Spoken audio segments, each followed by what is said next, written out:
ಬ್ರಹ್ಮಶ್ರೀ ಪಿತಾಮಹ ಡಾಕ್ಟರ್ ಸುಭಾಷ್ ಪತ್ರಿಜಿ ಅವರಿಗೆ ವಂದಿಸುತ್ತಾ, ಸ್ವರ್ಣಮಾಲಾ ಪತ್ರಿಜಿ ಅವರಿಗೆ ವಂದಿಸುತ್ತಾ, PSS ಮೂವ್ಮೆಂಟ್ ಎಲ್ಲ ಪಿರಮಿಡ್ ಮಾಸ್ಟರ್ಗಳಿಗೆ ವಂದಿಸುತ್ತಾ, ಹರಿವಾಯುಗುರುಗಳಿಗೆ ವಂದಿಸುತ್ತಾ, ಭಗವಂತ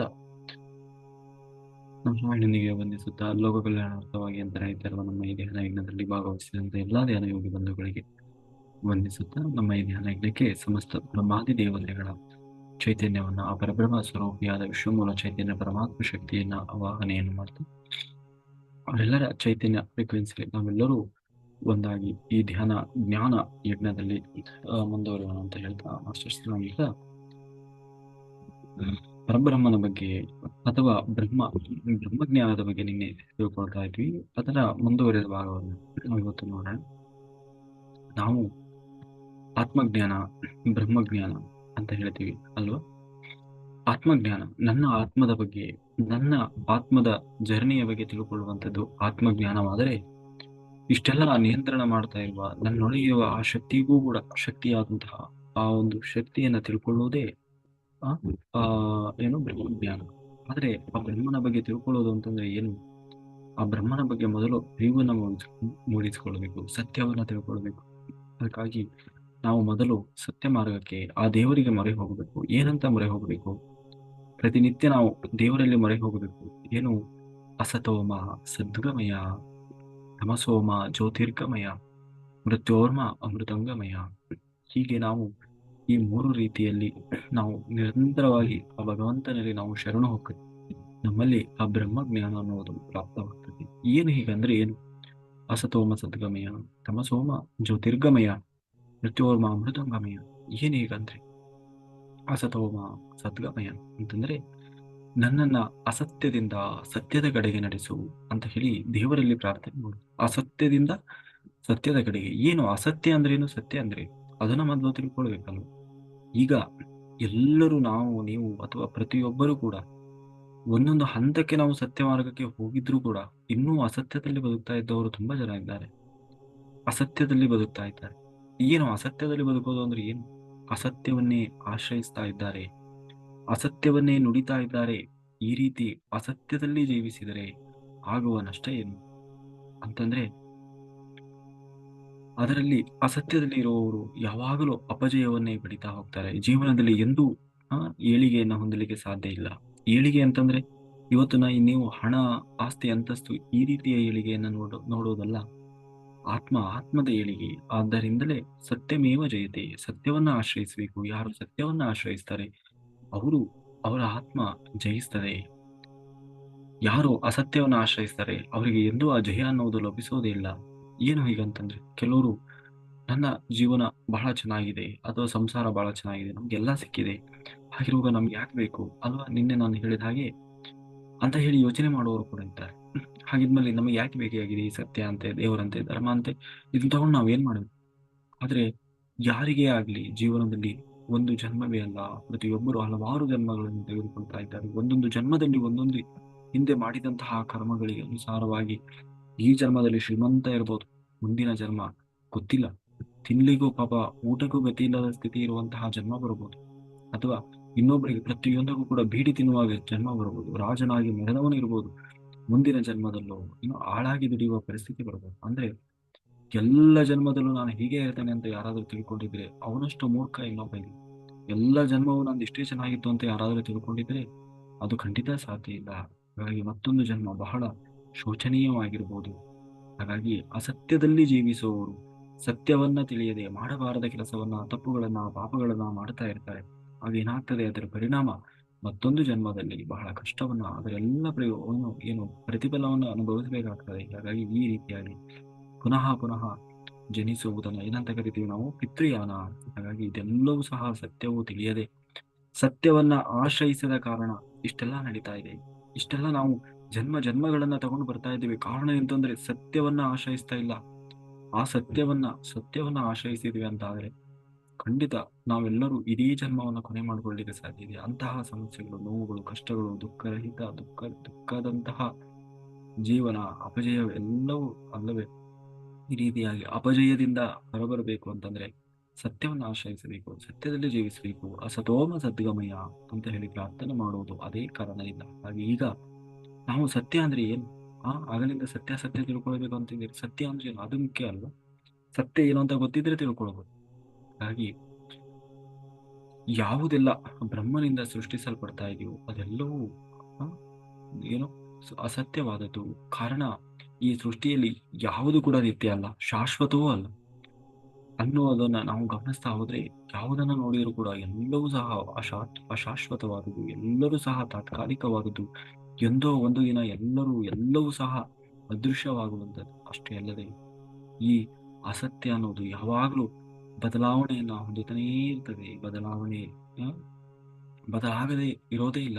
ಆದ್ದರಿಂದ ಈ ಸೃಷ್ಟಿಯಲ್ಲಿ ಏನನ್ನೇ ನೀವು ಗಮನಿಸಿದ್ರಿ ಎಲ್ಲವೂ ಸಹ ಬದಲಾವಣೆ ಆಗ್ತಾನೆ ಇದೆ. ಆದ್ದರಿಂದ ಎಲ್ಲವೂ ಅಸತ್ಯಗಳೇ. ಸತ್ಯ ಅನ್ನುವುದು ಇವತ್ತೊಂದು ಸತ್ಯ, ನಾಳೆ ಒಂದು ಸತ್ಯ, ನಾಡದೊಂದು ಸತ್ಯ ಅಂತ ಇರೋಲ್ಲ. ಸತ್ಯ ಎಲ್ಲ ಕಾಲದಲ್ಲೂ ಒಂದೇ ಸತ್ಯ ಇರ್ತದೆ. ಹಾಗಾಗಿ ಈ ದಿನಗಳು ಬದಲಾಗ್ತಾ ಇರ್ತದೆ, ವಾರಗಳು ಬದಲಾಗ್ತಾ ಇರ್ತದೆ, ವರ್ಷಗಳು ಬದಲಾಗ್ತಾನೆ ಇರ್ತದೆ. ಆ, ಕಟ್ಟ ಕಡೆಗೆ ಯುಗಗಳು ಸಹ ಬದಲಾಗ್ತದೆ. 84 ಲಕ್ಷ ಜೀವರಾಶಿಗಳು ಸಹ ಬದಲಾಗ್ತಾನೆ ಇರ್ತವೆ.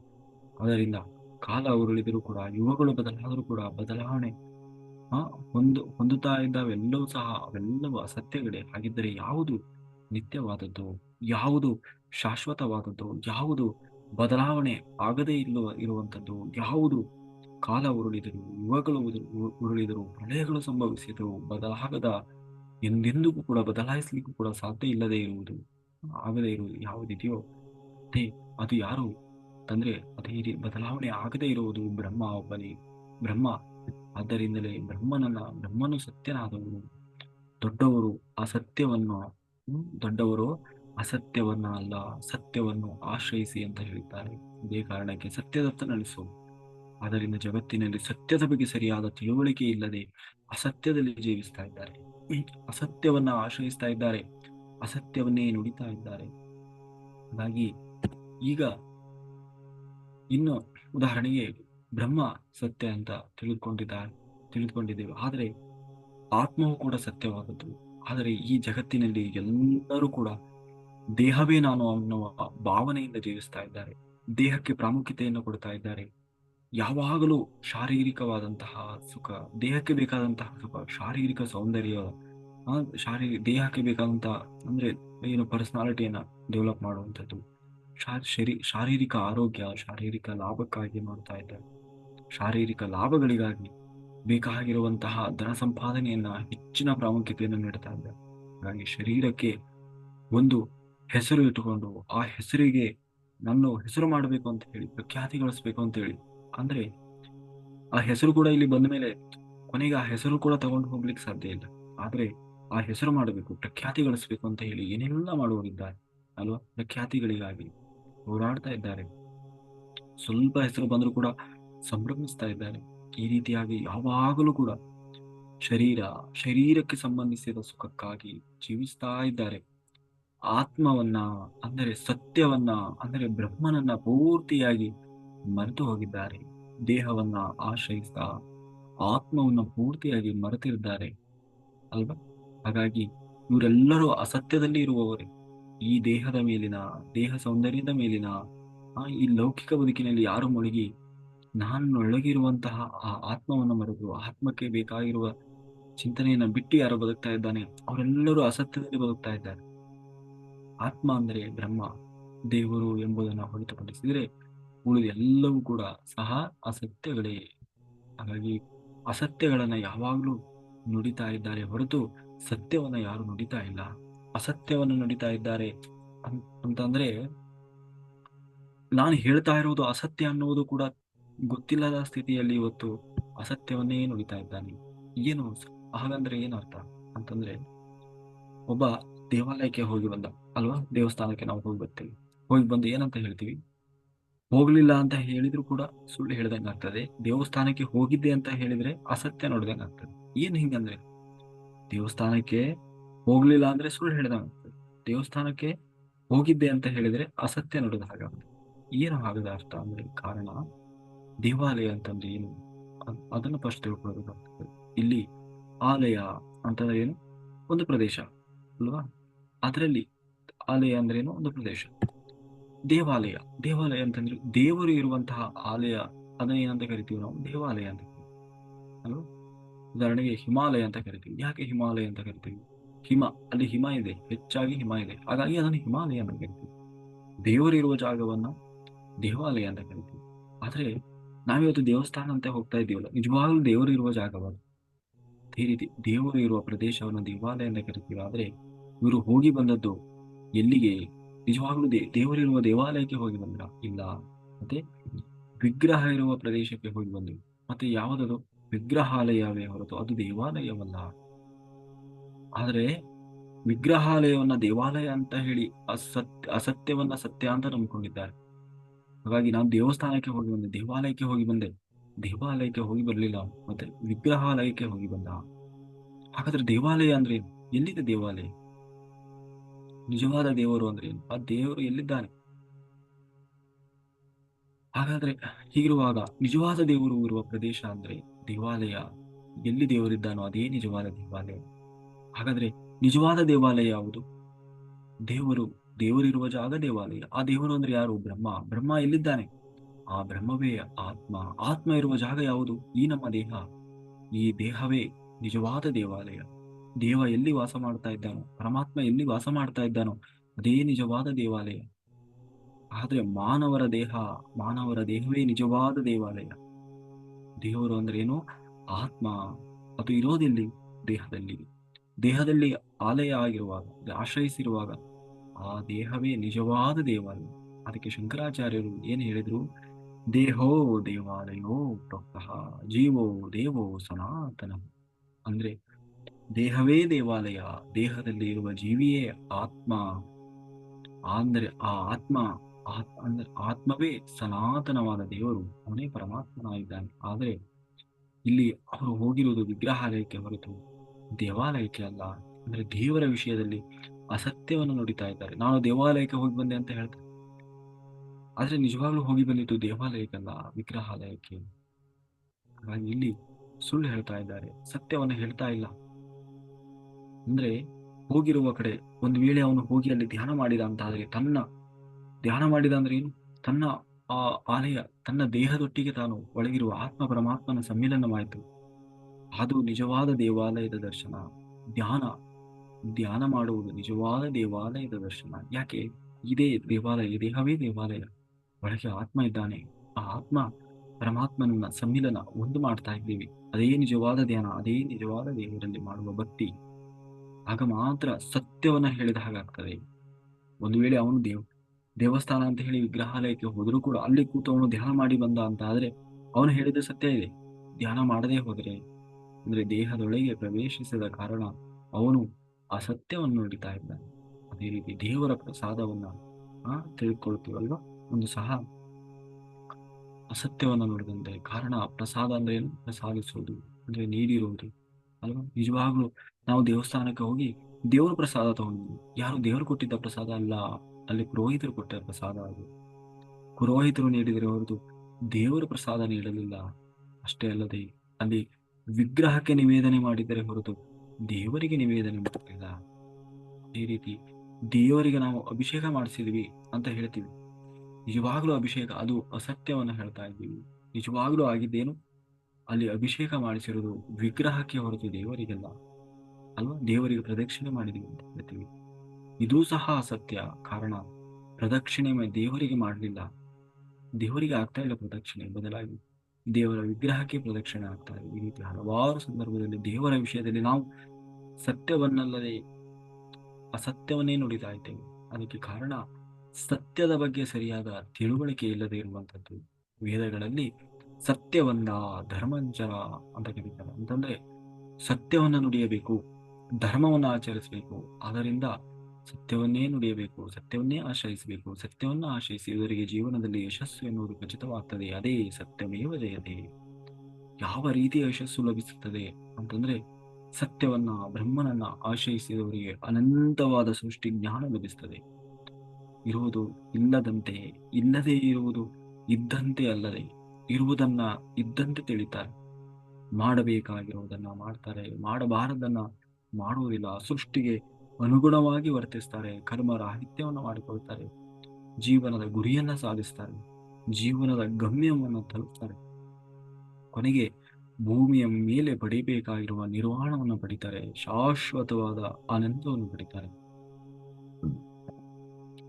ಹಾಗಾಗಿ ನಾವು ಯೋಚನೆ ಮಾಡಬೇಕಾಗಿದೆ, ಇದಕ್ಕಿಂತ ಸಾಧಿಸುವ ಯಶಸ್ಸು ಬೇರೆ ಏನಾದರೂ ಇದೆಯಾ? ಇರುವುದು ಒಂದೇ ಯಶಸ್ಸು, ಏನು? ಸತ್ಯಮೇವ ಜಯತೆ.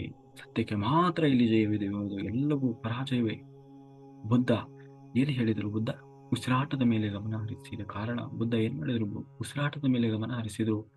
ಕಾರಣ ಸತ್ಯವನ್ನು ಅನುಭವದಲ್ಲಿ ಪಡೆದು ನಿರ್ವಾಣವನ್ನು ಸಾಧಿಸಿದರು. ದುಃಖದಿಂದ ಶಾಶ್ವತವಾಗಿ ಹೊರಬರುವಂತಹ ಮಾರ್ಗವನ್ನು ತಿಳಿಸಿದರು. ಅದರಿಂದ ಸತ್ಯವನ್ನ, ಅಂದರೆ ಬ್ರಹ್ಮವನ್ನ ಆಶ್ರಯಿಸಿ, ಅದಕ್ಕೆ ಉಸಿರಾಟದ ಮೇಲೆ ಗಮನ ಒಂದೇ ಇರುವ ಏಕೈಕ ಮಾರ್ಗ, ಅದನ್ನು ಅವರು ಬೋಧಿಸಿದರು ಬುದ್ಧ. ಈ ರೀತಿ ಅಸತ್ಯದಿಂದ ಸತ್ಯದತ್ತ ಪ್ರವೇಶಿಸಿದರು, ಕತ್ತಲೆಯಿಂದ ಬೆಳಕಿನತ್ತ ಪ್ರವೇಶಿಸಿದರು. ಅಂದ್ರೆ ಅವರು ಅಜ್ಞಾನವನ್ನು ತೊಲಗಿಸಿಕೊಂಡು ಜ್ಞಾನಿಗಳಾಗ್ತಾರೆ. ಅದಕ್ಕೋಸ್ಕರನೇ ತಮಸೋಮ ಜ್ಯೋತಿರ್ಗಮಯ ಅಂತ ಹೇಳಿ ಪ್ರಾರ್ಥನೆ ಮಾಡೋದು.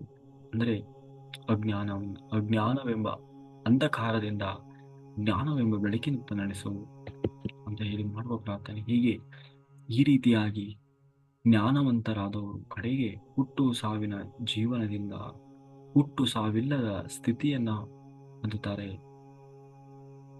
ಅಂದ್ರೆ ಅಮೃತತ್ವವನ್ನು ಪಡಿತಾರೆ. ಆದ್ದರಿಂದಲೇ ಮೃತ್ಯೋರ್ಮ ಅಮೃತಂಗಮಯ ಅಂತ ಪ್ರಾರ್ಥಿಸುವುದು. ಅಂದ್ರೆ ಇದನ್ನೇ ಅಮೃತತ್ವವನ್ನ, ಇದನ್ನೇ ಬುದ್ಧ ಏನಂತ ಕರೆದ? ನಿರ್ವಾಣ ಅಂತ ಕರೆದ. ಬುದ್ಧ ನಿರ್ವಾಣ ಅಂತ ಕರೆದ್ರು. ಅದನ್ನೇ ವೇದಗಳಲ್ಲಿ ಅಮೃತತ್ವ ಅಂತ ಕರೆದರು. ಪ್ರತಿಯೊಬ್ಬ ಮಾನವನು ಸಹ ಕೊನೆಗೆ ಸಾಧಿಸಬೇಕಾಗಿರುವುದು ಇದನ್ನೇ, ನಿರ್ವಾಣವನ್ನ ಸಾಧಿಸಿದಾಗ ಮಾತ್ರ ಮಾನವರು ವಿಜಯವನ್ನ ಸಾಧಿಸಿದಾಗ ಅದೇ ನಿಜವಾದ ಜಯ. ಇಂತಹ ವಿಜಯವನ್ನ ಸಾಧಿಸಬೇಕೆಂದರೆ ಸತ್ಯವನ್ನ ಆಶ್ರಯಿಸಬೇಕು, ಅಂದ್ರೆ ಬ್ರಹ್ಮನನ್ನ ಆಶ್ರಯಿಸಬೇಕು. ಬ್ರಹ್ಮನನ್ನ ಆಶ್ರಯಿಸಬೇಕಂದ್ರೆ ಬ್ರಹ್ಮನನ್ನ ಪಡೆಯುವ ವಿದ್ಯೆಯನ್ನ, ಅಂದರೆ ಬ್ರಹ್ಮವಿದ್ಯೆಯನ್ನು ತಿಳಿದುಕೊಳ್ಳಬೇಕು. ಆದರೆ ಈ ಲೋಕದಲ್ಲಿ ಎಲ್ಲರನ್ನೂ ಆರಾಧಿಸ್ತಾ ಇದ್ದಾರೆ, ಎಲ್ಲವನ್ನ ಆರಾಧಿಸ್ತಾ ಇದ್ದಾರೆ, ಆದರೆ ಸತ್ಯವನ್ನ, ಅಂದ್ರೆ ಆ ಪರಬ್ರಹ್ಮನನ್ನ ಮಾತ್ರ ಆರಾಧಿಸ್ತಾ ಇಲ್ಲ.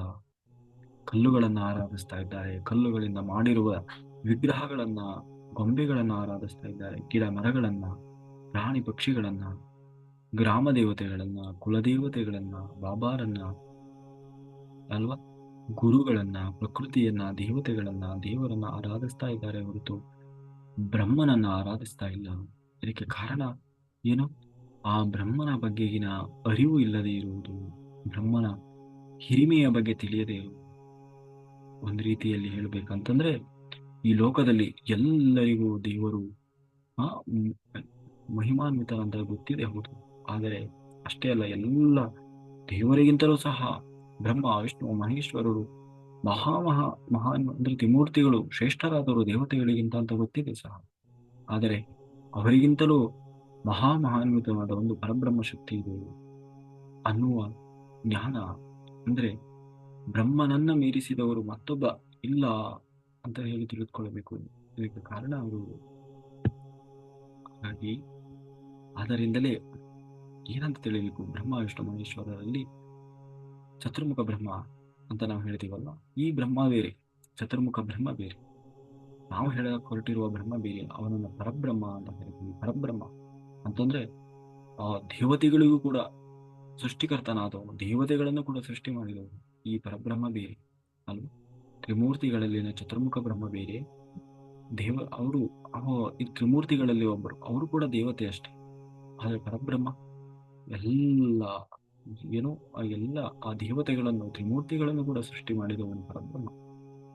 ಹಾಗಾಗಿ ದೇವರು ಬೇರೆ, ಬ್ರಹ್ಮ ಬೇರೆ ಬೇರೆ, ದೇವರೇ ಬೇರೆ, ದೇವತೆಗಳೇ ಬೇರೆ, ದೇವತೆಗಳು ಬೇರೆ, ಪರಬ್ರಹ್ಮ ಬೇರೆ ಅಥವಾ ಬ್ರಹ್ಮ ಬೇರೆ. ಅಷ್ಟೇ ಅಲ್ಲದೆ ಬ್ರಹ್ಮನಿಗೂ ದೇವರಿಗೂ ಬಹಳಷ್ಟು ವ್ಯತ್ಯಾಸಗಳಿದ್ದಾವೆ. ಬ್ರಹ್ಮನಿಗೂ ದೇವರಿಗೂ ಬಹಳ ವ್ಯತ್ಯಾಸ ಇದ್ದಾವೆ. ಏನು ಬ್ರಹ್ಮ ಅಂದ್ರೇನು? ದೇವರುಗಳಂದ್ರೆ ಬ್ರಹ್ಮನಿಗೆ ರೂಪ ಅನ್ನುವುದಿಲ್ಲ. ಆ ವಿಶ್ವಮೂಲ ಚೈತನ್ಯ ಪರಮಾತ್ಮ ಶಕ್ತಿಗೆ, ಅದಕ್ಕೆ ಹೇಳೋದು ಅವನಿಗೆ ರೂಪ ಇಲ್ಲ. ಆದರೆ ದೇವತೆಗಳು ಅಂತ ಅನಿಸಿಕೊಂಡವರಿಗೆ ರೂಪ ಇದೆ. ಬ್ರಹ್ಮನಿಗೆ ಹೆಸರಿಲ್ಲ, ಆದರೆ ದೇವತೆಗಳು ಅಂತ ನಾವೇನೇ ಗುರುತಿಸ್ತಾ ಇದ್ದೇವೆ, ಇಂದ್ರ, ಚಂದ್ರ, ಅಗ್ನಿ, ವಾಯು, ವರುಣ, ತ್ರಿಮೂರ್ತಿಗಳು, ಶಿವ, ವಿಷ್ಣು, ಚತುರ್ಮುಖ ಬ್ರಹ್ಮ, ಯಾರನ್ನೆಲ್ಲ ನಾವು ಹೇಳ್ತಾ ಇದ್ದೀವಿ ಬ್ರಹ್ಮನಿಗೆ. ಆದರೆ ದೇವರುಗಳಿಗೆ, ಬ್ರಹ್ಮನಿಗೆ ಹೆಸರು ಅನ್ನೋದಿಲ್ಲ, ಆದರೆ ದೇವರುಗಳಿಗೆ ನಾನಾ ರೀತಿಯ ಹೆಸರುಗಳಿದ್ದಾವೆ. ಬ್ರಹ್ಮ ಒಬ್ಬನೇ, ಅವನಿಗೆ ಗಂಡ ಅಂತಾನೂ ಇಲ್ಲ, ಹೆಂಡತಿ ಅಂತಾನೂ ಇಲ್ಲ, ಅವನು ಇರುವುದು ಒಬ್ಬನೇ. ಆದರೆ ದೇವತೆಗಳಿಗೆ ಗಂಡಂದರಿದ್ದಾರೆ, ಹೆಂಡತಿಯರಿದ್ದಾರೆ. ಬ್ರಹ್ಮ ಸರ್ವತ್ರ ವ್ಯಾಪ್ತಿಯಾಗಿದ್ದಾನೆ, ಆದರೆ ದೇವರುಗಳಿಗೆ, ಪ್ರದೇಶಗಳಿಗೆ ವಿಷ್ಣುಮೂರ್ತಿ ವೈಕುಂಠದಲ್ಲಿರ್ತಾನೆ, ಶಿವ ಕೈಲಾಸದಲ್ಲಿರ್ತಾನೆ, ಚತುರ್ಮುಖ ಬ್ರಹ್ಮ ಬ್ರಹ್ಮಲೋಕದಲ್ಲಿ ಸತ್ಯಲೋಕದಲ್ಲಿರ್ತಾನೆ. ಅದೇ ರೀತಿ ಉಳಿದ ದೇವತೆಗಳು ಕೂಡ ಸತ್ಯಲೋಕದಲ್ಲಿ ಒಂದೊಂದು ದಿಕ್ಕಿನಲ್ಲಿ ಒಂದೊಂದು ವಿಭಾಗದಲ್ಲಿ ಬರ್ತಾರೆ.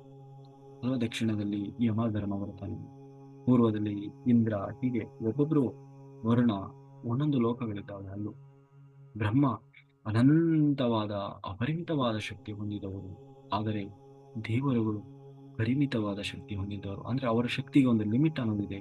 ಆದರೆ ಆ ಬ್ರಹ್ಮ, ಅಶ್ವಮೂಲ ಚೈತನ್ಯ ಪರಮಾತ್ಮ ಶಕ್ತಿ ಏನಿದೆ, ಪರಬ್ರಹ್ಮ, ಅವನು ಅನಂತ ಅಪರಿಮಿತವಾದದ್ದು. ಉದಾಹರಣೆಗೆ ಇದು ಹೇಗೆ ನಾವು ಹೇಗೆ ಹೇಳೋದಕ್ಕೆ ಸಾಧ್ಯ? ನಾವೆಲ್ಲ ಹಿಂದೆ ಕೇಳ್ತೀವಿ ಅಲ್ವಾ, ಈ ರಾಕ್ಷಸರು, ದಾನವರು, ದೈತ್ಯರು ತಪಸ್ಸು ಮಾಡ್ತಾ ಇದ್ರು. ತಪಸ್ಸು ಮಾಡಿ ಬ್ರಹ್ಮನನ್ನು, ವಿಷ್ಣುವನ್ನು, ಶಿವನನ್ನು ತಪಸ್ಸು ಮಾಡಿ ಪ್ರತಿಯೊಬ್ಬರು ಕೇಳೋ ಪ್ರಶ್ನೆ ಏನು, ವರ ಏನು ಅಂತಂದ್ರೆ, ನಾವು ಸಾವಿಲ್ಲದಂತರಾಗಬೇಕು, ನಾವು ಸಾವನ್ನ ಗೆಲ್ಲಬೇಕು. ಕೂಡ್ಲೆ ಅವ್ರು ಹೇಳ್ತಾ ಇದ್ರು, ನೋಡಪ್ಪ, ಸಾವಿಲ್ಲದಂತೆ ನಮಗೆ ವರ ಕೊಡ್ಲಿಕ್ಕೆ ಆಗೋದು ಅಲ್ವಾ. ಅದಕ್ಕಾಗಿ ಅವರು ಬೇರೆ ಬೇರೆ ರೀತಿಯ ಐಡಿಯಾ ಮಾಡೋದು. ಸಾವನ್ನ ಗೆಲ್ಲಬಹುದಾದ, ಹೀಗೆ ಸಾಯ್ಬೋದು, ಅವರಿಂದ ಸಾಯಬಾರ್ದು, ಇವರಿಂದ ಸಾಯಬಾರ್ದು, ಹಾಗೆ ಸಾಯಬಾರ್ದು, ಹೀಗೆ ನಮಗೆಲ್ಲ ನೋಡ್ತೀವಲ್ಲ, ಹಿರಣ್ಯಕಶಿಪು, ಹಿರಣ್ಯಾಕ್ಷ, ರಾವಣ, ಅವರೆಲ್ಲ ಒಂದೊಂದು ವರ ಪಡೆದಿದ್ರು. ಯಾಕೆಂದ್ರೆ ಸಾವಿಲ್ಲದ ವರವನ್ನ ಕೊಡ್ಲಿಕ್ಕೆ ಸಾಧ್ಯ ಇಲ್ಲ ಅಂತ. ಯಾರಿಗೆ? ಬ್ರಹ್ಮನಿಗೂ ಸಾಧ್ಯ ಇಲ್ಲ, ನಾರಾಯಣನಿಗೂ ಸಾಧ್ಯ ಆಗ್ತಾ ಇಲ್ಲ, ಶಿವನಿಗೂ ಸಾಧ್ಯ ಇಲ್ಲ, ಅಥವಾ ಯಾವ ದೇವತೆಯೂ ಬಂದ್ರು, ಯಾರನ್ನ ಕುರಿತು ತಪಸ್ಸು ಮಾಡಿದ್ರು ಸಾವಿಲ್ಲದ ವರವನ್ನ ಕೊಡ್ಲಿಕ್ಕೆ ಸಾಧ್ಯ ಇಲ್ಲ. ಅವ್ರು ಹೇಳ್ತಾರೆ ಅಲ್ಲಿ ಬಂದು ಕೂಡಲೇ, ನೋಡಪ್ಪ, ಸಾವಿಲ್ಲದ ವರ ಕೊಡ್ಲಿಕ್ಕೆ ನಮಗೆ ಸಾಧ್ಯ ಇಲ್ಲ. ಏ ಅಂತಂದ್ರೆ ಅವರ ಶಕ್ತಿಯು ಕೂಡ ಸೀಮಿತವಾದದ್ದು. ಅಂದ್ರೆ ಅವರನ್ನು ಮೀರಿದ ಶಕ್ತಿ, ಯಾವುದೋ ಒಂದು ಶಕ್ತಿ ಅವರನ್ನು ಕೂಡ ನಿಗ್ರಹ ಮಾಡ್ತಾ ಇದೆ ಅಂತ ಹೇಳಿ, ಕೊನೆಗೆ ಅವರು ಏನೇನೋ ತಲೆ ಓಡಿಸ್ತಾ ಇದ್ರು. ನನಗೆ ಅದರಿಂದ ಸಾವು ಬರಬೇಕು, ಇದರಿಂದ ಸಾವು ಬರಬೇಕು, ಹಾಗೆ ಸಾವು ಬರಬೇಕು, ಹೀಗೆ ಸಾವು ಬರಬೇಕು ಅಂತ ಹೇಳಿ. ಅಂದ್ರೆ ಹಾಗೆ ಬ್ರಹ್ಮನಿಗೆ ಹುಟ್ಟು ಇಲ್ಲ, ಸಾವು ಇಲ್ಲ. ಆದರೆ ದೇವತೆಗಳೆಲ್ಲರಿಗೂ ಸಹ ತಾಯಿಯಿಂದ, ಒಂದು ತಾಯಿಯ ಗರ್ಭದಿಂದ ಹುಟ್ಟಿದವರು, ಅಥವಾ ಯಾವುದೋ ಒಂದು ರೂಪದಿಂದ ಸೃಷ್ಟಿಸಲ್ಪಟ್ಟವರು, ಕೊನೆಗೆ ಒಂದು ಸಮಯ ಮುಗಿದ ಮೇಲೆ ಅವರು ಕೂಡ ನಾಶವಾಗುವಂಥವ್ರು. ಅಂದ್ರೆ ದೇಹ ನಾಶವಾಗಿ ಆತ್ಮ ಪರಮಾತ್ಮನಲ್ಲಿ ಲೀನವಾಗುವಂಥದ್ದು. ಹಾಗೆ ಬ್ರಹ್ಮ ಮೂಲ ಚೈತನ್ಯ, ಆದರೆ ದೇವರು ಮೂಲ ಚೈತನ್ಯದಿಂದ ಉದ್ಭವಿಸಿದ ಅಂಶಗಳು ಮಾತ್ರ. ಅಂದರೆ ಜ್ಞಾನದಿಂದ ರೋಗಮಿಸಿ ಪೂರ್ಣ ಜ್ಞಾನದಿಂದ ಪೂರ್ಣಾತ್ಮರಾಗಿದ್ದಾರೆ. ಪೂರ್ಣಾತ್ಮರು ಅಂದ್ರೆ ಹೆಚ್ಚು ಹೆಚ್ಚು ಸಾಧನೆ ಮಾಡಿ ಪೂರ್ಣ ಉನ್ನತ ಸ್ಥಿತಿಯನ್ನು, ಶಿವ ಅಲ್ವಾ, ಶಿವ ಇರ್ಬೋದು, ಚತುರ್ಮುಖ ಬ್ರಹ್ಮದೇವರು ಇರ್ಬೋದು, ವಾಯುದೇವರು ಇರ್ಬೋದು, ಹೀಗೆ ಅವರೆಲ್ಲ ಸಾಧನೆ, ನಿರಂತರವಾದ ಆತ್ಮದ ಸಾಧನೆಯನ್ನು ಮಾಡಿ ಅತ್ಯುನ್ನತ ಸ್ಥಿತಿ ತಲುಪಿದಂಥವರು ಸಪ್ತ ಋಷಿಗಳಿರ್ಬೋದು. ಹೀಗೆ ಇದನ್ನೇ ಏನು ಈಶಾವಾಸ್ಯ ಉಪನಿಷತ್ತಿನಲ್ಲಿ ಏನು ಆ ಏನು ಹೇಳ್ತಾ ಹೋಗ್ತಾರೆ, ಏನು ಪೂರ್ಣಮದಃ ಪೂರ್ಣಮಿದಂ ಪೂರ್ಣಾತ್ ಪೂರ್ಣಮುದಚ್ಯತೆ ಪೂರ್ಣಸ್ಯ ಪೂರ್ಣಮಾದಾಯ ಪೂರ್ಣಮೇವಾವಶಿಷ್ಯತೆ ಅಂತಂದ್ರೆ, ಅದು ಪೂರ್ಣ ಅಂದ್ರೆ ಬ್ರಹ್ಮ ಪೂರ್ಣನಾದವರು. ಅದು ಪೂರ್ಣ ಅಂತಂದ್ರೆ ಬ್ರಹ್ಮನಿಂದ ಬೇರ್ಪಟ್ಟು ಜೀವಿಯಲ್ಲಿ ಪ್ರವೇಶಿಸಿರುವ ಜೀವಾತ್ಮನು ಸಹ ಪೂರ್ಣನಾದವನು. ಪೂರ್ಣಮಿದಂ ಏನು ಪೂರ್ಣಮದಃ, ಓಂ ಪೂರ್ಣಮದಃ ಪೂರ್ಣಮಿದಂ ಪೂರ್ಣಾತ್ ಪೂರ್ಣಮುದಚ್ಯತೆ ಪೂರ್ಣಸ್ಯ ಪೂರ್ಣಮಾದಾಯ ಪೂರ್ಣಮೇವಃ ವಿಶಿಷ್ಯತೆ. ಆ ಪೂರ್ಣ ವಸ್ತುವಿನಿಂದ ಅಂದರೆ ಬ್ರಹ್ಮನಿಂದ ಉದ್ಭವಿಸಿದ ಈ ಪೂರ್ಣ ವಸ್ತುವು ಅಂದರೆ ಜೀವಿಯು ವಿದ್ಯೆಯಿಂದ ಅಂದರೆ ಜ್ಞಾನದಿಂದ ಪೂರ್ಣತ್ವವನ್ನ ಸಾಧಿಸಿದ ಪಕ್ಷದಲ್ಲಿ, ಸಾಧಿಸಿತು ಅಂತ ಆದರೆ ಪರಮಾತ್ಮನಂತೆ ಉಳಿತದೆ. ಅಂದರೆ ಬ್ರಹ್ಮನಂತೆ ವಿರಾಜಿಸ್ತದೆ. ಅಂದ್ರೆ ಅದು ಪೂರ್ಣಾತ್ಮನಂತೆ ರೂಪಗೊಳ್ಳುತ್ತದೆ ಸಹ. ಅಂದ್ರೆ ಸೃಷ್ಟಿಕರ್ತ, ಕೋ ಕ್ರಿಯೇಟರ್ ಅಂತ ನಾವು ಹೇಳ್ತೀವಿ, ಹಾಗೆ ಸೃಷ್ಟಿಕರ್ತನ ಹಾಗೆ ಇನ್ನೊಂದು ಒಂದು ಜೀವಿಯಾಗಿ ಉಳಿದು ಬಿಡ್ತದೆ. ಅಂತಹ ಬ್ರಹ್ಮನನ್ನ ಒಬ್ಬೊಬ್ಬರು ಒಂದೊಂದು ರೀತಿಯಲ್ಲಿ ಕರೀತಾ ಇದ್ದಾರೆ. ಆ ವಿಶ್ವಮೂಲ ಚೈತನ್ಯ ಪರಮಾತ್ಮ ಶಕ್ತಿಗೆ ಹೆಸರು ಅನ್ನೋದಿಲ್ಲ. ಅದನ್ನ ಮುಸಲ್ಮಾನರು ಕರೀತಾರೆ ಅಲ್ಲಾಹು ಅಂತ ಕರೆದರು. ಕ್ರಿಶ್ಚಿಯನ್ನರು ಎಲೆ ನನ್ನ ತಂದೆಯೇ ಅಂತ ಕರೀತಾರೆ ಅವರು, ಅದು ತಂದೆ ಅಂತ ಕರೀತಾರೆ. ಅವ್ರವ್ರ ಭಾಷೆ ಅವ್ರವ್ರ ಯಾವ್ಯಾವ ಲ್ಯಾಂಗ್ವೇಜ್ ಹೇಗಿರ್ತದೋ ಅಂದ್ರೆ ತಂದೆಯೇ ಅಂತ ಕರೀತಾರೆ. ಹಿಂದೂಗಳು ಬಹಳಷ್ಟು ಹೆಸರುಗಳಿಂದ ಕರೀತಾರೆ. ಒಂದೊಂದು ಪಂಥದವರು ಆದಿಶಕ್ತಿ, ಆ ಶಕ್ತಿಯನ್ನು ಆರಾಧನೆ ಮಾಡುವರು. ಆದಿಶಕ್ತಿ, ಪರಾಶಕ್ತಿ ಅಂತ ಕರೀತಾರೆ, ಲಲಿತಾ ಅಂತ ಕರೀತಾರೆ, ಪರಬ್ರಹ್ಮ ಅಂತ ಕರೀತಾರೆ, ಪರಮಾತ್ಮ ಅಂತ ಕರೀತಾರೆ, ನಾರಾಯಣ, ವಿಷ್ಣು ಅಂತ ಕರೀತಾರೆ. ವೈಷ್ಣವರು ವಿಶ್ವಾತ್ಮ ಅಂತ ಕರೀತಾರೆ. ಧ್ಯಾನಿಗಳು ವಿಶ್ವಮೂಲ ಚೈತನ್ಯ ಪರಮಾತ್ಮ ಶಕ್ತಿ, ಯೂನಿವರ್ಸ್ ಯೂನಿವರ್ಸ್ ಅಂತ ಕರೀತಾರೆ. ವಿಶ್ವ, ವಿಷ್ಣು ಸಹಸ್ರನಾಮದಲ್ಲಿ ಮೊದಲ ಹೆಸರು ಬರ್ತದೆ ವಿಶ್ವಂ ಅಂದ್ರೆ ಆ ವಿಶ್ವ, ಅದೇ ಪರಮಾತ್ಮ ಶಕ್ತಿ, ಆ ವಿಶ್ವಾತ್ಮ ಅಂತ ಕರೀತಾರೆ. ಹೀಗೆ ನಾನಾ ರೀತಿಯ ಹೆಸರುಗಳಿಂದ ಕರೀತಾನೇ ಇದ್ದಾರೆ. ಆದ್ದರಿಂದ ದೇವರು, ದೇವತೆಗಳು ಬೇರೆ. ಇವತ್ತು ನಾವೆಲ್ಲ ಏನು ಋಷಿ ಮುನಿಗಳು, ದೇವತೆಗಳು, ದೇವರು ಅಂತ ಗುರುತಿಸ್ತಾ ಇದ್ದೇವೆ, ಆ ದೇವತೆಗಳೆಲ್ಲ ಬೇರೆ ಇದ್ದಾರೆ. ಆದರೆ ಆ ವಿಶ್ವಮೂಲ ಚೇತನ ಪರಮಾತ್ಮ ಶಕ್ತಿ ಬ್ರಹ್ಮ, ಪರಬ್ರಹ್ಮ ಬೇರೆನೇ ಇದ್ದಾನೆ. ಹಾಗಾಗಿ ಬ್ರಹ್ಮನ ಹಿರಿಮೆಯನ್ನ ಮಾತುಗಳಿಂದ ವರ್ಣಿಸಲಿಕ್ಕೆ ಸಾಧ್ಯ ಇಲ್ಲ, ಸಾಧ್ಯವಾಗುವುದೂ ಇಲ್ಲ. ಒಂದು ವಿಧದಲ್ಲಿ ಹೇಳಬೇಕು ಅಂತಂದ್ರೆ ಮಾನವನ ಇಂದ್ರಿಯಗಳಿಗೆ ಆ ಶಕ್ತಿ ಇಲ್ಲ, ಇಲ್ಲವೇ ಇಲ್ಲ. ಹಾಗಾಗಿ ಅಂತಹ ಮಹಾತ್ಮ ಆ ಪರಬ್ರಹ್ಮ. ಹಾಗಾಗಿ ಗುರುಗೀತೆಯಲ್ಲಿ ಮುಂದೆ ನಾಳೆ ದಿವಸ ಶಿವ ಮತ್ತೆ ಪಾರ್ವತಿಯವರ ನಡುವೆ ನಡೆದಂತಹ ಒಂದು ಸಂವಾದ, ಉಮಾಮಹೇಶ್ವರ ಸಂವಾದ, ಅದರಲ್ಲಿ ಶಿವ ಆ ಪರಬ್ರಹ್ಮನ ಬಗ್ಗೆ ಹೇಳ್ತಾ ಹೋಗ್ತಾನೆ. ಅದ್ರ ಬಗ್ಗೆ ನಾವು ನಾಳೆ ದಿವಸ ನೋಡೋಣ ಅಂತ ಹೇಳಿದ್ರೆ, ಕಾಯೇನ ವಾಚಾ ಮನಸೇಂದ್ರಿಯರ್ವಾ ಬುದ್ಧಿಯಾತ್ಮನಾವ ಪ್ರಕೃತಿ ಸ್ವಭಾವ ಕರೋಮಿ ಸಕಲಂ ಪರಸ್ಮೈ ನಾರಾಯಣಾಯ ಸಮರ್ಪಯಾಮಿ. ಸರ್ವಂ ಶ್ರೀಕೃಷ್ಣಾರ್ಪಣಮಸ್ತು. Thank you, thank you, thank you. Very good. ಯಾರಿಗಾದರೂ ಎಂಕರೇಜ್ ಮಾಡಿ, ಮಾತಾಡಿ. ಎಲ್ಲರೂ ಬೆಳಗ್ಗೆವರೆಗೂ ಧ್ಯಾನ ಮಾಡಿ, ಆಯ್ತಾ? ಹೆಚ್ಚು ಹೆಚ್ಚು ಧ್ಯಾನ ಸಾಧನೆ ಮಾಡಿ.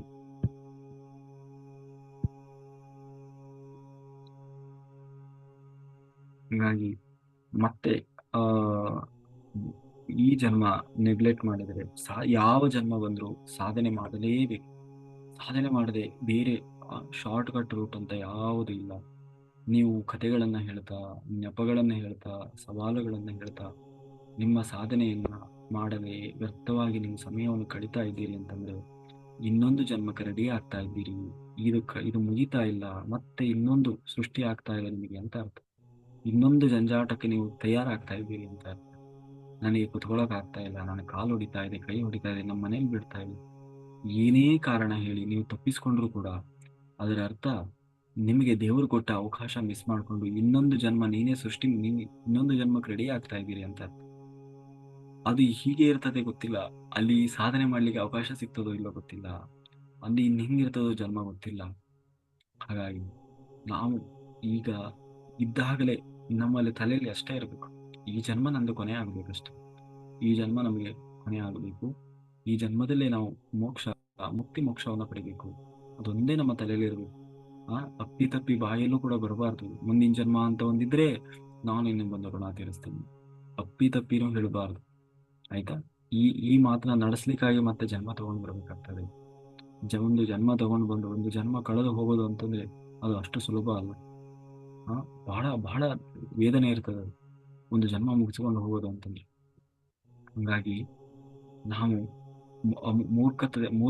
ಮೂರ್ಖತನದ ಮಾತುಗಳನ್ನು ಆಡುವುದರ ಮೂಲಕ, ಈ ಅಜ್ಞಾನದ ಮಾತುಗಳನ್ನು ಆಡುವ ಮೂಲಕ, ಅಜ್ಞಾನದಲ್ಲಿ ಜೀವಿಸುವುದನ್ನು ಬಿಟ್ಟು ಜ್ಞಾನಪೂರ್ವಕವಾಗಿ ಅಸತ್ಯದಲ್ಲಿ ಜೀವಿಸುವುದನ್ನು ಬಿಟ್ಟು ಸತ್ಯ ಮಾರ್ಗದಲ್ಲಿ ಸತ್ಯವನ್ನ ಅರಿತು ಅಹಂ ಬ್ರಹ್ಮಾಸ್ಮಿ ಅನ್ನುವ ತತ್ವ ಸಿದ್ಧಾಂತವನ್ನ ತಲೆಯಲ್ಲಿ ಯಾವಾಗ್ಲೂ ನಾವು ತಲೆಯಲ್ಲಿ ಇಟ್ಟುಕೊಂಡು ಜೀವಿಸಿದ್ವಿ ಅಂತಾದ್ರೆ ಇದೇ ಜನ್ಮದಲ್ಲೇ ನಾವು ಎಲ್ಲವನ್ನ ಸಾಧಿಸಲಿಕ್ಕೆ ಸಾಧ್ಯ ಇದೆ. ಪ್ರತಿಯೊಬ್ಬರು ಕೂಡ ಮುಕ್ತಿ ಮೋಕ್ಷವನ್ನ ಹೊಂದಲಿಕ್ಕೆ ಸಾಧ್ಯ ಇದೆ.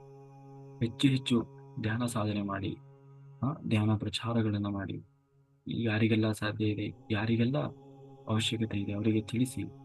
ಧ್ಯಾನ ಪ್ರಚಾರದ ವಿಷಯದಲ್ಲಿ ಅಂಜಿಕೆ, ಮಾನ ಮರ್ಯಾದೆ ಅದೆಲ್ಲ ಇಟ್ಕೊಳ್ಬಾರ್ದು. ಆಯ್ತಾ? ಅದು ನಮ್ಮ ಆದ್ಯ ಕರ್ತವ್ಯ. ಈ ಶಂಕರಾಚಾರ್ಯರು ನೋಡಿ ಇಡೀ ಭೂಮಂಡಲವನ್ನ, ಇಡೀ ಭಾರತ ದೇಶವನ್ನ ಸುತ್ತಿದ್ರು ಅಲ್ವಾ? 4 ದಿಕ್ಕುಗಳಲ್ಲೂ ಕೂಡ ಶಕ್ತಿ ಪೀಠಗಳನ್ನ ರಚನೆ ಮಾಡಿದರು. ಮಧ್ವಾಚಾರ್ಯರು, ಕನಕದಾಸರು, ಪುರಂದರದಾಸರು, ರಾಮಾನುಜಾಚಾರ್ಯರು, ಬಸವಣ್ಣನವರು. ಒಂದು ಕಡೆ ಅವರವರು ಸಾಧನೆ ಮಾಡ್ತಾ ಕೂರ್ಲಿಲ್ಲ. ಮಹಾವೀರರಿರ್ಬೋದು, ಬುದ್ಧರಿರ್ಬೋದು, ತಾವು ಪಡೆದ ಜ್ಞಾನವನ್ನ, ತಾವು ಪಡೆದ ಆ ಚೈತನ್ಯ ಶಕ್ತಿಯನ್ನ ಎಲ್ಲರಿಗೂ ತಿಳಿಸ್ತಾ ಹೋದರು. ಅದೇ ಬೋಧಿಸತ್ವ. ಅದು ನಮ್ಮ ಧರ್ಮ. ನಾವು ಮತ್ತೆ ಈ ಸಮಾಜದ, ಈ ಜನ್ಮ, ಈ ಭೂಮಿಯ ಋಣವನ್ನು ತೀರಿಸಿಕೊಳ್ಬೇಕು, ಮತ್ತೆ ಬರಬಾರದು ಅಂತಾದ್ರೆ ಧ್ಯಾನ ಪ್ರಚಾರ ಅನ್ನೋದು ಮುಖ್ಯವಾದದ್ದು. ಮಾಧವ ಸೇವೆ ಎಲ್ಲರೂ ಮಾಡಲೇಬೇಕು. ಮಾಧವ ಸೇವೆ ಪ್ರತಿಯೊಬ್ಬರೂ ಮಾಡಲೇಬೇಕಾದದ್ದು. ನೀವು ಎಷ್ಟೇ ಮಾನವ ಸೇವೆ ಮಾಡಿದರೂ ಮಾನವ ಸೇವೆ ಬಂಧನಕ್ಕೆ ಕಾರಣ ಆಗ್ತದೆ. ಗಾಂಧೀಜಿಯವರು ಮಾಡಿದ್ದು ಮಾನವ ಸೇವೆ, ಮದರ್ ತೆರೇಸಾ ಮಾಡಿದ್ದು ಮಾನವ ಆ, ಬಾಬಾ ಆಮ್ಟೆ ಅವರು ಮಾಡಿದ್ದು ಮಾನವ ಸೇವೆ ಅಲ್ವಾ. ಎಷ್ಟೊಂದು ಜನ ಇವತ್ತು ಆ ಏನು ಅನಾಥಾಶ್ರಮಗಳನ್ನ ಇರ್ಬೋದು, ಆಮೇಲೆ ಏನು ದಿವ್ಯಾಂಜನರ ಆಶ್ರಮಗಳನ್ನ ನಡೆಸೋದಿರ್ಬೋದು, ಅಥವಾ ಪಶು ಪಕ್ಷಿ ಪ್ರಾಣಿಗಳನ್ನ ಆ ಆಶ್ರಮ ಏನು ನಡೆಸೋದಿರ್ಬೋದು, ಅಥವಾ ಯಾರೆಲ್ಲ ಕಷ್ಟದಲ್ಲಿದ್ದಾರೆ, ದುಃಖದಲ್ಲಿದ್ದಾರೆ, ಆ ಅಂದ್ರೆ ಅನ್ನದಾನ ಇರ್ಬೋದು, ವಿದ್ಯೆ, ಎಲ್ಲ ಎಲ್ಲ ಮಾಡ್ತಾ ಇದ್ದಾರೆ. ಎಲ್ಲವೂ ಕೂಡ ಮಾನವ ಸೇವೆ ಅನಿಸ್ಕೊಳ್ತದೆ. ಆ ಮಾನವ ಸೇವೆ ಬಂಧನಕ್ಕೆ ಕಾರಣವಾಗ್ತದೆ. ಏನು ಬಂಧನ? ಆ ಮಾನವ ಸೇವೆ ನಮಗೆ ಪುಣ್ಯವನ್ನು ತಂದು ಕೊಡ್ತದೆ. ಯಾವ ಪುಣ್ಯವನ್ನು ತಂದು ಕೊಡ್ತದೆ? ಭೋಗದ ಪುಣ್ಯವನ್ನು ತಂದು ಕೊಡ್ತದೆ. ಭೋಗ ಅಂತಂದ್ರೆ ಯಾವ ಭೋಗ? ಲೌಕಿಕ ಲೌಕಿಕ ಬದುಕಿನ ಭೋಗವನ್ನ ತಂದು ಕೊಡ್ತದೆ. ನೀವು ಹೆಚ್ಚು ಹೆಚ್ಚು ಮಾನವ ಸೇವೆ ಮಾಡ್ತಾ ಇದ್ರೆ ಮನುಷ್ಯನಿಗೆ ದೇಹಕ್ಕೆ ಏನು ಬೇಕೋ ಅದನ್ನು ವಾಪಸ್ ಕೊಡ್ತದೆ. ಅದೇ ನೀವು ಅದರಿಂದ ಆತ್ಮ ಉನ್ನತಿಯನ್ನು ಹೊಂದುವುದಿಲ್ಲ, ಜನ್ಮಗಳನ್ನ ಕಳ್ಕೊಳ್ಳಿಕ್ಕೆ ಸಾಧ್ಯ ಇಲ್ಲ, ಕರ್ಮಗಳನ್ನ ಕಳ್ಕೊಳ್ಳಿಕ್ಕೆ ಸಾಧ್ಯ ಇಲ್ಲ. ಹಾಗಾಗಿ ನಾವು ಮಾಧವ ಸೇವೆ ಮಾಡಬೇಕು. ಮಾಧವ ಸೇವೆಯಿಂದ ಎರಡೂ ಸಿಗ್ತದೆ. ಆತ್ಮ ಉನ್ನತಿಯನ್ನು ಹೊಂದುತ್ತದೆ. ನಮಗೆ ಬಂಧನಕ್ಕೆ ಕಾರಣವಾದಂತಹ ಪುಣ್ಯಗಳು ಆ ಅದರಿಂದ ಸಿಗೋದಿಲ್ಲ. ಬದಲಾಗಿ ಭೋಗ ಸಿಗ್ತದೆ, ಇಲ್ಲ ಅಂತಲ್ಲ, ಆದರೆ ಅದು ಬಂಧನಕ್ಕೆ ಕಾರಣ ಆಗೋದಿಲ್ಲ. ಹಾಗಾಗಿ ನಾವು ಮಾಧವ ಸೇವೆಯನ್ನು ಮಾಡಬೇಕು. ಏನು ಮಾಧವ ಸೇವೆ ಮಾಡುವುದು ಅಂದ್ರೆ ಆತ್ಮಕ್ಕೆ ಸೇವೆಗಳನ್ನು ಮಾಡಬೇಕು. ಯಾರು ಆತ್ಮ ಸಾಧನೆಯ ಮಾರ್ಗದಲ್ಲಿದ್ದಾರೆ, ಯಾರು ಯೋಗಿಗಳಿದ್ದಾರೆ, ಯಾರು ಧ್ಯಾನಿಗಳಿದ್ದಾರೆ, ಆ ಧ್ಯಾನಿಗಳ ಸೇವೆಯನ್ನು ಮಾಡಬೇಕು. ಧ್ಯಾನ ಮಾಡಬೇಕು, ಧ್ಯಾನ ಪ್ರಚಾರ ಮಾಡಬೇಕು, ಸಸ್ಯಾಹಾರ ರ್ಯಾಲಿಗಳನ್ನ ಮಾಡಬೇಕು. ಎಲ್ಲಿ ಮಾಡ್ತಾ ಇದ್ದಾರೆ ಅಲ್ಲಿ ಹೋಗಿ ಭಾಗವಹಿಸಬೇಕು. ಕಾಯ ವಾಚ ಮನಸ ಅಲ್ಲಿ ಹೋಗಿ ನಾವು ಶ್ರದ್ಧೆಯಿಂದ ನಮ್ಮ ಸೇವೆಯನ್ನು ಮಾಡಬೇಕು. ಅದೇ ಆತ್ಮದ ಉನ್ನತಿ ಅಂದ್ರೆ ಅದೇ ನಿಜವಾದ ಆತ್ಮದ ಉನ್ನತಿ. ಮದುವೆ ಇದ್ರೆ ಒಂದು ವಾರ ಹೋಗಿ ಮದುವೆ ಕೆಲಸ ಮಾಡಿ ಬರ್ತೀವಿ ಅಲ್ವಾ. ಒಂದು ಊರಲ್ಲಿ ಜಾತ್ರೆ ಇದೆ ಅಂತಂದ್ರೆ ವಾರ ಹೋಗಿ ನಿಂತು ಜಾತ್ರೆ ಮಾಡಿ ಬರ್ತೀವಿ.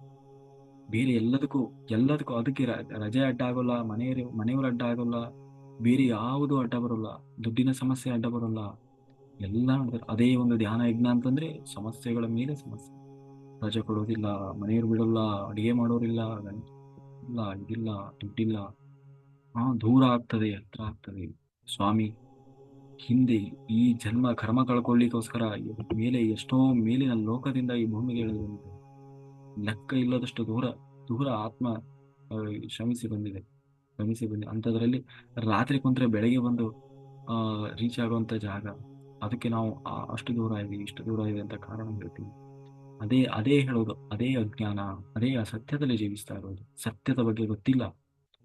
ಒಂದು ಧ್ಯಾನ ಯಜ್ಞ ಭಾಗವಹಿಸಿದ್ರೆ, ಒಂದು ಸಸ್ಯಾಹಾರ ರ್ಯಾಲಿಯಲ್ಲಿ ಭಾಗವಹಿಸಿದ್ರೆ ಆತ್ಮ ಎಷ್ಟು ಉನ್ನತಿ ಹೊಂದುತ್ತದೆ ಅದು ಗೊತ್ತಿಲ್ಲ. ಅದೇ ಅಜ್ಞಾನ. ಕಾರಣ ಏನು ಅಂತಂದ್ರೆ ಅದಕ್ಕೆ ಅಜ್ಞಾನ ಕಾರಣ. ಹಾಗಾಗಿ ಈ ಬದುಕಿನಲ್ಲಿ ಎಷ್ಟೆಲ್ಲ ಮಾಧವ ಸೇವೆ ಮಾಡುವ ಅವಕಾಶ ಸಿಗ್ತದೆ ಅವಾಗೆಲ್ಲ ಮೊದಲ ಆದ್ಯತೆ ಮಾಧವ ಸೇವೆ ಇರಬೇಕು. ಆಮೇಲೆ ಮನೆ ಬಂದು ನೋಡ್ಕೊಂಡ್ರಾಯ್ತು, ಏನೋ ದೇವ್ರು ನಡೆಸ್ತಾನೆ ಅನ್ನುವ ಧೈರ್ಯ ಇರ್ಬೇಕು. ಆವಾಗ ಖಂಡಿತ ವಾಪಸ್ ಬಂದಾಗ ಏನೇನೋ ಆಗಿರಲ್ಲ. ನೀವು ಹೋಗುವಾಗ ಅದ್ ಹೆಂಗ್ ಹೋಗ್ತೀಯ ಹೋಗು, ಹಾಗೆ ಹೀಗೆ ಅಂತ ಹಾರಾಡಿದವರು ಕೂಡ ನೀವು ವಾಪಸ್ ಮನೆಯಲ್ಲ ಸುಮ್ಮನೆ ಇರ್ತಾರೆ. ಬೇಕಾದ್ರೆ ನೀವು ಟೆಸ್ಟ್ ಮಾಡಿ, ನಾನು ಗ್ಯಾರಂಟಿ.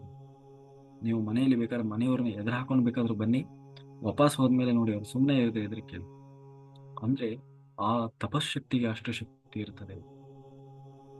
ಹಾಗಾಗಿ ನಾವು ಮಾಧವ ಸೇವೆಯನ್ನ ಯಾವತ್ತೂ ಅದರಿಂದ ವಿಮುಖರಾಗಬಾರ್ದು. ಎಲ್ಲೆಲ್ಲ ಅವಕಾಶ ಸುಮ್ಮನೆ ಸಿಗೋಲ್ಲ. ಅದು ನೀವು ನಾಳೆ ಧ್ಯಾನ ಯಜ್ಞ ಬಿಟ್ಟು ಇನ್ಯಾರು ಮಾಧವ ಸೇವೆ ಮಾಡ್ತೀನಿ ಅಂದ್ರೆ ಮಾಧವರೇ ಸಿಗೋಲ್ಲ. ಇನ್ನೆಲ್ಲಿ ಸೇವೆ ಮಾಡು ಅಲ್ವಾ? ಧ್ಯಾನಿಗಳು ಸಿಗ್ಬೇಕಲ್ವ? ಅಥವಾ ನೀವು ಸುಮ್ಮನೆ ನಾನು ಸೇವೆ ಮಾಡ್ತೀನಿ ಅಂತಂದ್ರೆ ಧ್ಯಾನಿಗಳು ಸಿಗ್ತಾರ? ಇಲ್ಲ. ಹಾಗಾಗಿ ದೇವರ ಸೇವೆ ಮಾಡ್ತಾ ಇದ್ದೀವಿ, ಅಲ್ಲೆಲ್ಲ ಕುತ್ಕೊಂಡು ಧ್ಯಾನ ಮಾಡ್ತಾ ಇರ್ತಾರಲ್ವ, ಅವರಿಗೆಲ್ಲ ಹೋಗಿ ಅವರಿಗೆ ಅನ್ನ ಕೊಡುವುದು, ಅವರಿಗೆ ಆ ಸಾಧನೆಗೆ ಸಹಕಾರ ಮಾಡೋದು, ಪರಮಾತ್ಮನನ್ನೇ ಪರಬ್ರಹ್ಮನನ್ನೇ ಹಿಡಿದು ಓಡಾಡಿಸಿದ ಹಾಗೆ ಅದು ಅದನ್ನ ಯಾರಿಗೆ ದಿವ್ಯ ಜ್ಞಾನ ಚಕ್ಷು ಇರ್ತದೆ, ಮೂರನೇ ಕಣ್ಣು ಇರ್ತದೆ, ಅವರಿಗೆ ಮಾತ್ರ ಗೊತ್ತಾಗ್ತದೆ. ಒಬ್ಬೊಬ್ರು ಕೂಡ ಪರಮಾತ್ಮನ ರೂಪದಲ್ಲಿರ್ತಾರೆ. ಆ ಅಲ್ಲಿ ಮಾಡುವುದು ಪರಮಾತ್ಮನ ಸೇವೆ ಅದು. ಬರೀ ಯಾರೋ ಸುಮ್ಮನೆ ಕಣ್ಣು ಕಟ್ಕೊಂಡು ಕೂತಿದ್ದಾರೆ, ಧ್ಯಾನ ಮಾಡ್ತಾ ಇದ್ದಾರೆ, ಅವರ ಸೇವೆ ಅಲ್ಲ ಅದು, ಪರಮಾತ್ಮನ ಸೇವೆ ಅದು. ಒಬ್ಬೊಬ್ರು ಕೂಡ ಒಬ್ಬೊಬ್ರಲ್ಲೂ ಆ ಪರಮಾತ್ಮನ ಆವಿರ್ಭಾವ ಆಗ್ತಾ ಇರ್ತದೆ. ಆತ್ಮ ಪರಮಾತ್ಮನ ಸಮ್ಮಿಲನವಾಗ್ತಾ ಇರ್ತದೆ. ಅಂತಹ ಜಾಗದಲ್ಲಿ ಅಂತಹವರ ಹೋಗಿ ಸೇವೆ ಮಾಡುವ ಭಾಗ್ಯ ಯಾರಿಗೆ ಸಿಗ್ತದೆ? ನೀವು ಹೋಗಿ ವೈಕುಂಠಕ್ಕೆ ಹೋಗಿ ಮಾಡ್ಲಿಕ್ಕೆ ಆಗ್ತದ? ಕೈಲಾಸಕ್ಕೆ ಹೋಗಿ ಶಿವನ ಸೇವೆ ಮಾಡ್ಲಿಕ್ಕೆ ಆಗ್ತದ? ಆ ಭಾಗ್ಯ ಅಲ್ಲಿ ಸಿಗ್ತದೆ. ಹಾಗಾಗಿ ಅಲ್ಲಿ ಮಾಡುವ ಸೇವೆ ದೇವರ ಸೇವೆ ಅದು. ದೇವರು ಒಬ್ಬೊಬ್ರು ಕೂಡ ಒಂದೊಂದು ದೇವತೆ. ಹೀಗಾಗಿ ಅಂತಹ ಒಂದು ಅವಕಾಶಗಳನ್ನು ಎಲ್ಲೇ ನಡೀಲಿ ಅದನ್ನು ನಾವು ಮೊದಲ ಆದ್ಯತೆಯನ್ನಾಗಿಟ್ಟುಕೊಂಡು, ಹೀಗೆ ನಮ್ಮ ಮನೆಯ ಕಾರ್ಯಕ್ರಮಗಳನ್ನ ಮಿಸ್ ಮಾಡದೆ ಎಲ್ಲ ಕಾರ್ಡನ್ನ ನಾವು ಜೋಡಿಸಿಟ್ಟಿರ್ತೀವಿ. ಯಾರ್ಯಾರೆಲ್ಲ ಮದುವೆಗೆ ಏನೇನು ಕಾರ್ಯಕ್ರಮ ಕರೆದಿದ್ದಾರೆ. ವಾರದಿಂದ ತಿಂಗಳ ಮುಂಚೆನೆ ನಾವು ತಯಾರಿ ಮಾಡ್ಕೊಂಡಿರ್ತೀವಿ. ಬಟ್ಟೆ ಇಲ್ಲ ಅಂದ್ರೆ ಹೊಸ ಬಟ್ಟೆ ತಗೊಂಡು ಅವ್ರಿಗೆ ಏನು ಗಿಫ್ಟ್ ಕೊಡಬೇಕು, ಏನು ಉಡುಗೊರೆ ಕೊಡಬೇಕು, ಅದನ್ನೆಲ್ಲ ಮೊದಲೇ ನಾವು ಜೋಡಿಸಿ ಎಷ್ಟೆಲ್ಲ ಸಿದ್ಧತೆ ಮಾಡಿ ಯಾವ ರೀತಿ ಹೋಗಬೇಕು ಪ್ರತಿಯೊಂದನ್ನು ಕೂಡ ಪ್ಲಾನ್ ಮಾಡಿ ಮಾಡ್ಕೊಂಡಿರ್ತೀವಿ. ಯಾವುದು ಅಡ್ಡಿ ಬರೋದಿಲ್ಲ ಅದಕ್ಕೆ. ಹಾಗೆ ಅಂದ್ರೆ ಲೌಕಿಕ ಬದುಕಿನಲ್ಲಿ ನಮಗೆ ಎಷ್ಟು ಆಸಕ್ತಿ ಇರ್ತದಲ್ಲ, ಹಾಗೆ ನಮ್ಮ ಆತ್ಮದ ಸಾಧನೆಯ ದೃಷ್ಟಿಯಲ್ಲೂ ಕೂಡ ಯಾರು ಬರೋಲ್ಲ. ನನ್ನ ಹೆಂಡತಿ ಬಿಡ್ಲಿಲ್ಲ, ನನ್ನ ಗಂಡ ಬಿಡ್ಲಿಲ್ಲ, ಸತ್ತ ಮೇಲೆ ಸಾಧನೆ ಯಾಕೆ ಆತ್ಮ ಮಾಡ್ಲಿಲ್ಲ ಅಂತ ಅಲ್ಲಿ ಯಾರು ಕೇಳೋರಿಲ್ಲ. ಇಲ್ಲ, ನನ್ನ ಹೆಂಡತಿ ಬಿಡ್ಲಿಲ್ಲ ಅಂತ ನೀನ್ ಸಾಧನೆ ಮಾಡ್ಲಿಲ್ಲ ಅಂದ್ರೆ ಅದು ನಿನ್ ಕರ್ಮ. ಗಂಡ ಬಿಡ್ಲಿಲ್ಲ ಅಂತ ಮಾಡ್ಲಿಲ್ಲ ಅಂದ್ರೆ ಅದು ನಿನ್ ಕರ್ಮ. ಯಾಕೆಂದ್ರೆ ಆ ದೇಹದಲ್ಲಿ ಇರುವವರೆಗೆ ಮಾತ್ರ ಎಲ್ಲ ಸಂಬಂಧಗಳು. ಆ ಆತ್ಮ ಯಾವಾಗ ದೇಹದಿಂದ ಹೊರಗೆ ಬಂತು, ಅದು ಕೇವಲ ಒಂದು ಆತ್ಮ ಅಷ್ಟೇ. ಆ ದೇಹಕ್ಕೂ ಸಂಬಂಧ ಇಲ್ಲ, ಆ ದೇಹಕ್ಕೆ ಸಂಬಂಧಪಟ್ಟವರು ಅದಕ್ಕೆ ಸಂಬಂಧ ಇಲ್ಲ. ಅವ್ರದ್ದು ಏನೋ ಒಂದಿಷ್ಟು ದಿನ ಋಣ ಇತ್ತು, ಅವ್ರ ಜೊತೆ ಇದೆ ಅಷ್ಟೇ, ಅಲ್ಲಿಗೆ ಮುಗೀತು. ಮತ್ತೆ ಇನ್ನೊಂದು ಆ ಆತ್ಮ ತೃಪ್ತಿ ಆಗಿತ್ತು, ಅಥವಾ ಅದು ಆ ಸಂಪೂರ್ಣ ಸಾಧನೆ ಸಂಪೂರ್ಣ ಆಗಲಿಲ್ಲ ಅಂತ ಮತ್ತೆ ಇನ್ನೆಲ್ಲೋ ಹೋಗಿ ಇನ್ನೊಂದು ಜನ್ಮ ತಗೊಳ್ತಾರೆ. ಅದನ್ನು ಸಾಧಿಸ್ಲಿಕ್ಕಾಗಿ ಮತ್ತೆ ಕಂಟಿನ್ಯೂ ಮಾಡೋದು. ಆ ಜನ್ಮದಲ್ಲಿ ಮತ್ತೆ ಹೆಂಡತಿ ಬರ್ತಾರೆ, ತಂದೆ ತಾಯಿ ಬರ್ತಾರೆ, ಗಂಡ ಬರ್ತಾರೆ, ಮಕ್ಕಳು ಬರ್ತಾರೆ. ಮತ್ತೆ ಅದು ತಪ್ಪಿದ್ದಲ್ಲ. ಹಾಗೆ ಇರುವಾಗ ಅವಕಾಶ ಸಿಕ್ಕಾಗ ಅದನ್ನು ಸಂಪೂರ್ಣವಾಗಿ ಸದುಪಯೋಗ ಮಾಡಿಕೊಳ್ಬೇಕು. ಅದಕ್ಕೆ ವಯಸ್ಸಿನ ಮಿತಿ ಎನ್ನುವುದಿಲ್ಲ, ಕಾಲದ ಮಿತಿ ಎನ್ನುವುದಿಲ್ಲ, ಸಮಯದ ಮಿತಿ ಎನ್ನುವುದಿಲ್ಲ. ಯಾವಾಗ ಯಾವಾಗ ಎಲ್ಲಿ ಎಷ್ಟು ಅವಕಾಶ ಸಿಗ್ತದೋ ಅಷ್ಟು ಸಾಧನೆಯನ್ನ ಮಾಡೇ ಬಿಡಬೇಕು. ಯಾವುದನ್ನು ಉಳಿಸ್ಕೊಳ್ಬಾರ್ದು. ಓಕೆ, ಹಾಗಾಗಿ ಎಲ್ಲರೂ ಅಟೆಂಡ್ ಮಾಡಿ, ಧ್ಯಾನ ಯಜ್ಞಗಳನ್ನು ಅಟೆಂಡ್ ಮಾಡಿ, ಚಿಕ್ಕೋಡಿ ಧ್ಯಾನ ಮಹಾಯಜ್ಞಕ್ಕೆ ಎಲ್ಲರೂ ಭಾಗವಹಿಸಿ. ಈಗಿಂದಲೇ ಪ್ಲಾನ್ ಮಾಡಿ. ಎಲ್ಲರಿಗೂ ಒಳ್ಳೇದಾಗಲಿ. ಎಲ್ಲರೂ ಸಿಗೋಣ ಚಿಕ್ಕೋಡಿ ಧ್ಯಾನ ಮಹಾಯಜ್ಞಗಳು. ನಿಮ್ಮನ್ನೆಲ್ಲ ನೋಡುವ ಭಾಗ್ಯ ನಮಗೂ ಸಿಗಲಿ. ಹೀಗಾಗಿ ಎಲ್ಲರೂ ಬನ್ನಿ.